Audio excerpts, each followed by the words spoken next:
मोदी जी का बहुत बहुत धन्यवाद कि वो जातीय जनगणना लेकर आए। ये जातीय जनगणना से देश के लोगों को बहुत फायदा होने वाला। तो जब इनकी गणना हो जाएगी पता चल जाएगा कि इस जाति के इतने लोग देश में रहते हैं और इनकी ये स्थिति है, तो उनके वेलफेयर के लिए स्कीमें बनाई जाएंगी। तो देश की जनता को बहुत फायदा होने वाला है जातीय जनगणना से। राष्ट्र राजधानी दिल्ली के दिल कहे जाने वाले जो कनॉट प्लेस है, वहां पर अभी हमारी मौजूदगी, और आपको बताते चले कि मोदी जी का धन्यवाद करने के लिए ओबीसी मोर्चा के अध्यक्ष हैं सुनील यादव जी। सर, किस तरीके से मोदी जी का जो है धन्यवाद कर रहे हैं जातिगत जनगणना को? देखो, मोदी जी का बहुत बहुत धन्यवाद कि वो जातीय जनगणना लेकर आए। ये जातीय जनगणना से देश के लोगों को बहुत फायदा होने वाला। हमारी 200 करोड़ की पॉपुलेशन है देश में, जो विभिन्न जातियों में बटी हुई है। किस जाति को किस चीज की जरूरत है, इसकी जानकारी लेना बहुत जरूरी है। जैसे अगर ओबीसी समाज की बात करें तो इसमें 60 से 62 जातियां आती हैं, कहीं 100 जातियां आती हैं, कहीं बहुत पिछड़ी हुई जातियां हैं, कोई आर्थिक स्थिति से कमजोर है। तो जब इनकी गणना हो जाएगी पता चल जाएगा कि इस जाति के इतने लोग देश में रहते हैं और इनकी ये स्थिति है, तो उनके वेलफेयर के लिए स्कीमें बनाई जाएंगी, उनके एजुकेशन के लिए स्कूल कॉलेज का बंदोबस्त किया जाएगा। तो देश की जनता को बहुत फायदा होने वाला है जातीय जनगणना से। अच्छा, एक्ट तो आ गया, बिल कब तक लागू हो सकता है? ये क्या कुछ रोड मैप होंगे? देखो, कुछ चीजें तो कंप्लीट कर ली है मोदी जी ने, लेकिन वो अभी सार्वजनिक होने में टाइम लगेगा। जिस सरकार से जैसे जैसे चीजें आएंगी वो धीरे धीरे हम इसको कोशिश करेंगे मोदी जी, क्योंकि ये तो अभी केंद्र का विषय है। वो अभी तो ये घोषणा हुई है, लेकिन जैसे जैसे जानकारी आएगी हम आपको देंगे इसकी। वहीं पर अगर बात करी जाए विपक्ष की, तो विपक्ष लगातार कटाक्ष करता हुआ दिखाई दे रहा है यहाँ पर, और वो बोल रहा है कि जो भारतीय जनता पार्टी है उनकी नीतियों पर काम कर रही है, मुद्दे भटका रही है। देखो, 1947 से 1977 तक तो सीधा कांग्रेस की सरकार रही। उन्होंने ना तो जातीय जनगणना कराई, न कोई ओबीसी समाज के लिए कोई बिल लेके आए, न उनके वेलफेयर के लिए काम किया। नेहरू गांधी जी ने कहा था कि आरक्षण की जरूरत है नहीं देश में, वरना देश सही और गलत में बढ़ जाएगा। और ऐसे ही इन्होंने जातीय जनगणना नहीं कराई। 1951 में तो कांग्रेस की सरकार थी और कई बार जवाहरलाल नेहरू जी के बाद इंदिरा गांधी के बाद राजीव गांधी के बाद काफी सारे प्राइम मिनिस्टर इनके रहे, लेकिन ये बिल लेके आए नहीं, जातीय जनगणना कराई नहीं।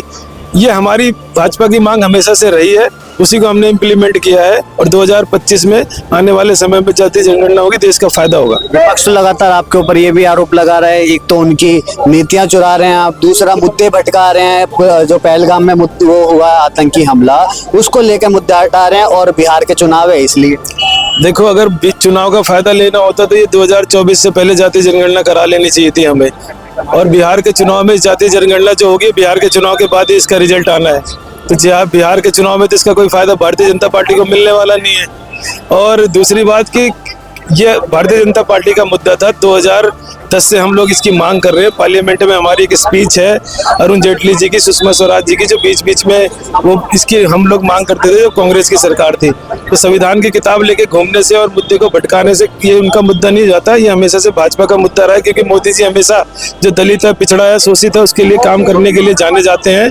और पंडित दीनदयाल जी की जो विचारधारा है उसी पे हम लोग काम कर रहे हैं। वहीं पर अगर बात करें चुनावों की, जो विधानसभा चुनाव गए, लोकसभा चुनाव गए, तो उसमें नारा था भारतीय जनता पार्टी का कि बटोगे तो कटोगे, एक हो तो सेफ हो। तो जब इतना सब कुछ था तो अब जातिगत जनगणना क्यों? जब देश में इस तरह की स्थिति आती है, अभी आपने पहलगांव में देखा है, तो उन्होंने पैंट उतारो, कलमा पढ़ो। तो अगर हम कहते हैं कि एक हो तो सेफ हो, तो कोई गलत बात तो है नहीं। क्योंकि एक और सेफ हो से मतलब क्या है कि हमारी जातियां, कोई जाट है, कोई गुर्जर है, कोई यादव है, कोई पाल है, कोई बघेल है, कोई विश्वकर्मा है। अगर अलग अलग जातियों के लोग रहते हैं तो उनको ये कहना कि एक हो तो सेफ हो। आपको हमारे कहावत है कि जब एक लकड़ी को तो आप आराम से तोड़ सकते हो, लेकिन सारी लकड़ी अगर इकट्ठा होकर रहे तो उसे तोड़ा नहीं जा सकता। तो मोदी जी केवल ये इकट्ठा के लिए कह रहे हैं कि भाई रहेंगे तो आप लोग सेफ रहोगे। लेकिन तरफ अगर कहते हैं कि वो जनता को भड़काने का काम करते रहते हैं, चाहे आर्टिकल 370 हो, चाहे कश्मीर के मुद्दे की बात करनी हो, चाहे पहलगाम की बात करनी हो, लेकिन देश की जनता तो उनके भड़कावे में आ नहीं रही। क्योंकि देश की जनता को पता है ये लोग कार्टून नेटवर्क लोग हैं, ये लोग केवल टीवी में आने के लिए चीजें तैयार करते हैं। राफेल का मॉडल लेके उसके नींबू लगा लेके हमें थोड़ी देर टीवी दिखा देगा, लेकिन दूसरी तरफ हम सोचेंगे जनता को भड़काने का भी काम कर रहे हैं। लेकिन तीसरी तरफ जनता भड़क भी नहीं रही, क्योंकि जनता को मोदी जी पे पूरा भरोसा है कि जैसे सर्जिकल स्ट्राइक हुई थी, एयर स्ट्राइक हुई थी, मोदी जी बदला जरूर लेंगे। कब लेंगे, कैसे लेंगे, ये मोदी जी तय करेंगे। ये देखने वाली बात है, ये मोदी जी तय। आप बोल रहे कि इतना अगर लाभदायक है तो जो विपक्ष है वो लगातार इसका विरोध क्यों कर रहा है? वो बोल रहा है कि भारतीय जनता पार्टी घबराई। किस चीज से? सत्ता पक्ष पे सवाल उठा रहे हैं। देखो उनकी तो सरकार है नहीं जी, पिछले 15 साल से उनके पास तो कुछ है नहीं खोने के लिए। तो जो हम लोग करते हैं उसी में क्रेडिट वो ढूंढने की कोशिश करते हैं। अगर हमने आर्टिकल 370 करा, पहले उसका खूब विरोध करा, कुछ नहीं कर पाए। सर्जिकल स्ट्राइक को कह रहे कि जी कहाँ सर्जिकल हुई है, एयर स्ट्राइक को कहते हैं कि जी बम पटाखे फोड़ के वापस आके पेड़ वेड़ गिरा के। तो वो हमेशा से ही नेगेटिव पॉलिटिक्स करते हैं, जनता को भड़काने का काम करते हैं। आज कांग्रेस के प्रकार ना तो नेता है ना नीति है, वो लोग खत्म हो चुके हैं और उनके भड़कावे में देश की जनता आ नहीं रही, क्योंकि वो भड़का रहे होते तो आज दंगे शुरू हो जाते।